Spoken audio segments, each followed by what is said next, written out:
Subscribe now and join our community of seekers as we delve into the depths of faith and discover the boundless love of God.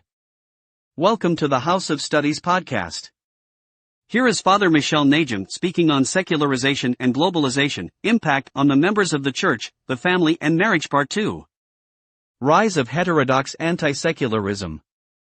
There are several reactionary endeavors which are sparing no effort to grow trends of anti-secularism for delivering mankind from enslavement to secularized culture. 1. Theocracy. Secularism and the theocratic mind has often been perceived as a foreign ideology imposed by Western society and understood as an irreligion or anti-religion which will lead to a radical secularization of society and a belief in the state as a divine institution in place of God's rule. Theocratists are often militant and violent groups resistant to secular ideology and are sustained by anti-Western rhetoric. Radical individual autonomy is considered by theocratists as an annulment of traditional and lawful marriage established by the law of God. 2. Fundamentalism. It is leading a rebellion against secular postmodernism.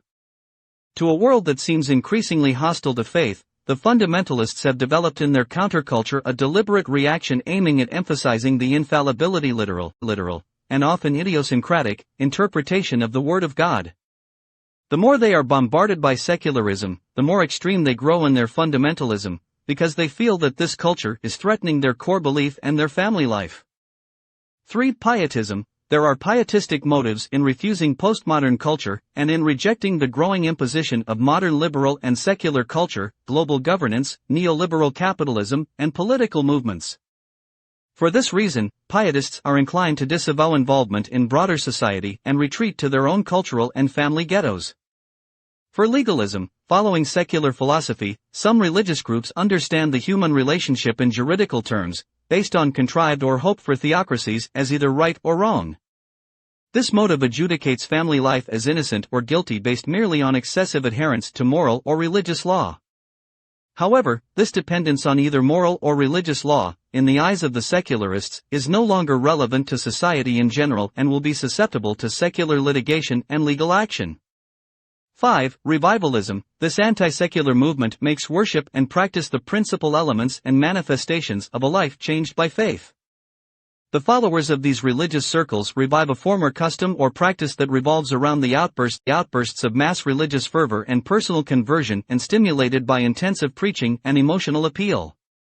The purpose here is to revitalize an emphasis on biblical teaching concerning family life. 6. Nationalism. Typically, the nationalist feels that they are under attack or are losing their identity. They seek to set themselves apart from the secular culture in order to prevent what they perceive to be the decay and ultimate loss of their cultural/national identity. Blaming the West for theological and ethical troubles, they segregate along natural national/ethnic or racial lines, living their family life among their race or natural group. Secularization of religion. In terms of its religious ideals, the main secular Western dream is the rise of civil religion, according to which progress and success are the most notable qualities. It endeavors to establish and preach the gospel of peace, prosperity, health, and wealth. Secularized Christianity is occupied with human thoughts, emotions, and organizational establishment. Thus, the secularized denomination is reduced to a philosophical or legal system, an emotional experience, or a social organization. This theological and philosophical decay of the Western mainstream denominations has led them down a slippery slope to secularization, deserting even their own original principles. Consequently, secularized Christianity is characterized by a focus on survival and success in the secular world, which in turn leads to a lack of seriousness about guarding of the heart and the mind.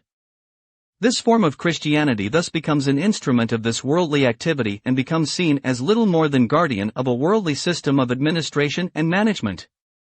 Unfortunately, too often heterodox Christians today perceive the parish as a religious, ethical, or social organization with primarily secular or worldly purposes. For this reason, the members of heterodox denominations struggle together to produce social or ethical projects, regardless of their spiritual insinuations. Subsequently, marriage has become a civil contract between two consenting adults based on romantic feelings and often including a token blessing of a pastor. Often the couple live together long-term and have a sexual relationship without being married. The lack of romantic feelings, as they may come and go, has become the reason for the demise of a myriad of such relationships. Orthodox understanding of secularization. The above-mentioned characteristics of both secularism and anti-secularism are only symptoms of deeper diseases. They are evidence of spiritual disturbances which indicate the presence of spiritual disorder. Secularism, according to Metropolitan of Nafpaktos Yeratheas, is the loss of the real life of the Church, the alienation of the members of the Church from the genuine mind of the Church. Secularism is the rejection of the ecclesiastical ethos and the pervasion of our life by the so-called worldly mind. It must be said emphatically that the greatest danger is the secularization of the members of the Church. The above-mentioned four elements will make every human being an egotist. The Orthodox Christian believes that when the mind, nous, surrenders to secular motivations, through Satan's temptations, it becomes darkened, forgets its own true cause and goal, then its desire is gradually but completely turned to the purposes of the secular world. As the mind, nous, the shepherd of the lower faculties, becomes alienated from its genuine nature, it completely subjects itself to the service of the senses. In every impassioned secular human being, the governing faculty of the soul is blackened, darkened and blinded. Since secular desires darken the heart, man will irrationally and automatically choose pleasure over pain without the guidance of the mind, nous, just like an animal.